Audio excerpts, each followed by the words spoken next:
Questa settimana siamo a Fratta Polesine, una delle città più importanti dal punto di vista storico di tutta la provincia.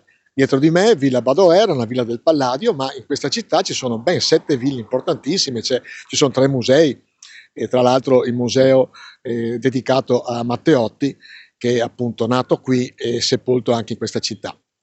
Una città, come ripetiamo, importante dal punto di vista storico, qua vicino Villa Vezzù, dove furono imprigionati i Carbonari che poi dopo andarono allo Spielberg, e quindi c'è tanta storia e tanto anche orgoglio da parte dei cittadini che abbiamo incontrato. Andiamo quindi a conoscere un po' di più Fratta Polesine. Quanta è la responsabilità di essere sindaco di una città così importante come Fratta Polesine?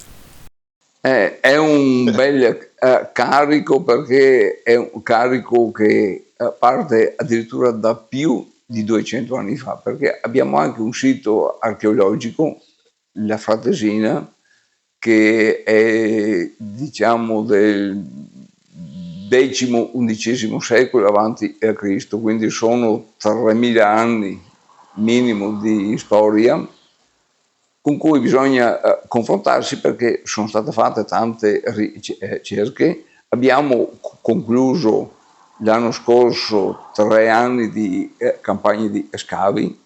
Cosa è rimasto di quello spirito rivoluzionario, secondo lei, nei cittadini di Fratta? C'è rimasto qualcosa? Sì. In una parte di cittadini di Fratta qualche voglia di contestazione c'è sempre. Ah sì, dice che sono sanguigni. Sì. È fisiologica, credo, nel territorio, perché il confronto fra cittadino e amministratore, diciamo che tende a essere più vivace del passato, perché diventa anche difficile avere le risorse sempre per dare i servizi che chiedono. È un dato di fatto questo. Che Fratta è una cosa bellissima, un paese bellissimo, molto, come si dice, visitato da tante persone. Mi ricordo che è venuta anche la sorella della regina Elisabetta dell'Inghilterra. Ecco, questa qua era una città carbonara. Vi è rimasto qualcosa di questo spirito? Cioè, nel senso che siete sanguigni? Noi siamo sanguigni, come dice lei, però viviamo un bel momento della nostra Fratta, qualcosa di bello, di magnifico. Vi siete tranquillizzati un po'? Ci siamo tranquillizzati, anche perché qua è un paese che non succede quasi mai niente. La storicità di Fratta è importante. È importante. Sì. Secondo lei la state sfruttando bene anche dal punto di vista turistico, o si potrebbe fare di più? Si potrebbe fare di più. E cosa in particolare? Ma soprattutto, non so, la pubblicità forse manca. Anche se bensì ci sono più di diverse persone che vengono, però mi sembra che sia ancora un po' non del tutto sfruttata, completa, sfruttata. Il nostro territorio, il Polesine, potrebbe avere una valenza turistica. Voi probabilmente siete la città più conosciuta di tutta questa provincia. Riuscite con gli introiti o con quello che porta anche di indotto il turismo ad avere delle risorse in più? C'è una cosa, secondo me, che va chiarita. Ad oggi il turismo è più visitazione che presenza turistica nel tempo. Si può lavorare su questa cosa, ma ad oggi, dal punto di vista dell'entrata al comune, non cambia niente. Il nostro non è ancora un bilancio da paese turistico. Questo è per mancanza di visione, come si dice in questo momento, si parla sempre di questa visione, sì. o è una mancanza, non so, anche di sensibilità da parte anche degli amministratori? È un po' la somma di queste cose. Come sempre non è mai un motivo solo, sono più motivi. Mi spiace dirlo, ma devo dirlo, il campanilismo un po' ancora la farà a padrone, e secondo me oggi è un limite, è un retaggio del passato che andrebbe tolto. Lei abita qua? No, no, Da dov'è? Casteguglielmo. Castelguglielmo, soffre il fatto che Fratta è bella, è storica, oppure siete contenti? Siamo contenti? Sì? Sì. Tu sei di San Bellino e Fratta come lo trovi? È un bel paese storico, interessante, turistico, però non è male. Non diciamo che neanche al Casambellino sia un paese piccolino, ma bello al Casambellino tutto nuovo quasi, c'è tutto. E nel confronto di Fratta, secondo te, chi vince? Ma vincerà San Bellino o Fratta, dai, siamo lì. Ma sei interessante perché è una storia, è una storia carbonara, è una storia di personaggi, guardi solo a Matteotti, guardi le varie ville che abbiamo, che ci sono. Quante sono le ville che sono nella vostra città? Ma il numero dovrebbe essere attorno a 18, dividiamole fra ville maggiori e minori, ma comunque tutte belle e con una storia. Fratta era ben servita allora e anche oggi dai corsi d'acqua, che i corsi d'acqua erano le strade di 500-600 anni fa. Infatti lo scortico che passa qua davanti era dotato sui due lati di alzaie, cioè erano quei percorsi che gli animali facevano, o buoi o a cavalli, per trascinare Le barche? per l'acqua le zattere cariche di materiali. E adesso l'economia della sua città su cosa si basa? Abbiamo una zona industriale, artigianale e commerciale, agricoltura, che abbiamo la sede di un consorzio di cerealicoltori che è importante. Abbiamo importante dal punto di vista sia economico che sociale la Casa Sacra Famiglia, che è veramente di una qualità, È una RSA di questa. ottimo livello. Non siamo cresciuti più di tanto, perché quando c'è stata quell'idea, per me valida, però sì, aspetterà la legge che decida sulle fusioni, perché credo che se si fa scegliere i cittadini non si faranno mai, e quindi aspettiamo che sia lo Stato. Lei sarebbe favorevole? Però io allora, quando era stata proposta, volevo farla, anche e soprattutto perché Fratta era il comune capofila.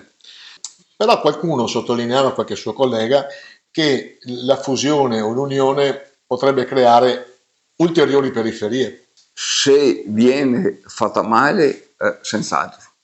Se non si parte con l'idea che comunque la fusione, cittadini che sono tutti uno uguale all'altro, amministrazioni una uguale all'altra, paesi uno uguale all'altro, ognuno con il suo storia, quindi la pari dignità di tutti, allora la fusione funziona. Se si pensa che qualcuno in occasione della fusione porti a casa più di un altro, caschiamo sempre sulla solita storia. Esatto. Il comitato biblioteca, cosa avete fatto in questo comitato? Allora, e cosa farete anche, tra l'altro? Sì, sicuramente ci saranno altre edizioni. Sabato scorso è stata la prima edizione di Badoer Letteraria, Festival del libro, e c'erano moltissimi editori, scrittori. È stata una giornata a tutto tondo. La sera c'era una serata musicale con Sogno Veneziano, perfettamente in tema sia come argomento, sia come tipo di musica e sia come orchestra, con la nostra Villa Badoer, che è il centro di questa manifestazione. È stato veramente un successo. Io ho aiutato, ho fatto parte dell'organizzazione e ne sono orgogliosa, perché nonostante fosse la prima edizione, quindi sconosciuta al grande pubblico, l'affluenza è stata notevole, siamo stati veramente molto contenti. Ci sarà una seconda, una terza, mi auguro una quarta edizione, vedremo. Comunque ci tenevo a mettere in risalto questa cosa, perché il lavoro di tantissime persone ha consentito di fare una manifestazione riuscitissima. E l'influenza di questa bellezza aiuta a scrittori, ad artisti, a pittori a esprimersi? Sì, certamente, perché presso il Museo del Manegium vi sono spesso mostre di pittura anche in Villa Badoer. Da dove nasce la sua voglia di mettersi in gioco, Sindaco? Ma guardi, nasce probabilmente da mio papà, che anche lui negli anni 70 ha fatto il sindaco di Fratta. A me non passava per la testa di fare politica e neanche amministrazione, però probabilmente tutto quello che lui portava a casa, a volte portava a casa anche qualche persona bisognosa, e mia mamma aggiungeva un posto a tavola. E quindi era un modo, insomma, per conoscere la gente e imparare anche a voler bene, e mi è rimasto un grandissimo affetto per ogni angolo di Fratta. Ecco, ogni città piccola di solito si sostiene anche con le associazioni di volontariato. Voi come siete messi? Abbiamo le associazioni di volontariato e anche Vivaci. Che collaborano molto. Si muovono varie. La protezione civile dà una grossa mano, ma poi c'è la Preoco, Fratta Emens, le Acri, l'Avis, l'Aido. Ci sono una serie anche di associazioni minori, meno visibili, però fanno il maneggio. Poi che a livello culturale ha dato molto al paese. Perché secondo lei è così interessante Fratta? Perché Fratta è storica, fa parte dei Carbonari, ha delle belle ville, è un bel paese Fratta. Lei ci abita, la trova tranquilla? Com'è secondo lei a Fratta? Sì, molto tranquilla. È bella gente. È tranquilla. È più interessante perché è tranquillo o perché c'è bella gente? Tutte e due. Com'è Fratta secondo lei? Com'è Fratta? Anche da questo osservatorio, voi siete in Riviera. Allora, è un posto dove si vive benissimo. Purtroppo chi ci abita a volte non se ne rende conto, però noi abbiamo una città che è meravigliosa, è tranquilla, è sicura, basta guardare dietro, c'è la villa, ci sono ville di parchi, c'è di tutto. Abbiamo 2 musei addirittura, abbiamo 3, perché il Manegium, Casa Museo Matteotti e il Museo Archeologico. Quindi insomma è una città che in un paese, in una zona in mezzo al Polesine, raduna tantissime cose belle da vedere. E fra 10 anni la sua città come la vede, Sindaco? Dipenderà dalle amministrazioni future e da quale visione impostano. Io sono arrivato anche con un po' di imbarazzo a fare una lezione all'Università Popolare sulla pubblica amministrazione, proprio per cominciare a suscitare interesse su come si amministra un paese, perché nell'immaginario collettivo la visione di un'amministrazione è molto diversa di quella che è la realtà. E vede dei giovani che magari ha conosciuto che si affacciano alla politica un po' di interesse? O qualcuno sì, ma non va coinvolto con la politica, soprattutto non va coinvolto come partito. Non facciamo più l'errore di dire voglio un giovane, ma voglio anche che sia di un partito.